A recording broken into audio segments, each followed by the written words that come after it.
Welcome to the channel. In this video, I will show you how to update Facebook app on iPhone. Write if my solution helped you, if you managed to do so. If you have any questions, let me know below in the comments. I will read and answer. Please subscribe to the channel. Give me likes. Let's get started.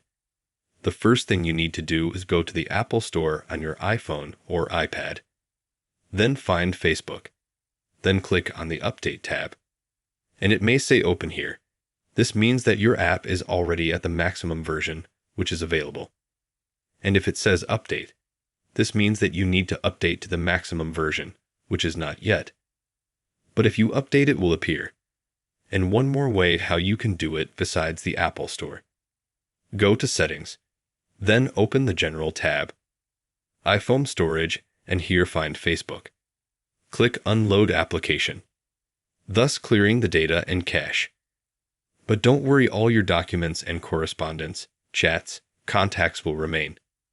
Thus, you will clear the memory, and also make your Facebook application on your iPhone or it paid up to the latest version. Unload and re-download. Let me know if my solution helped you. Did it work for you? And if you have any questions, drop me a line and I will read and answer. Thanks for watching. Subscribe to the channel. Goodbye.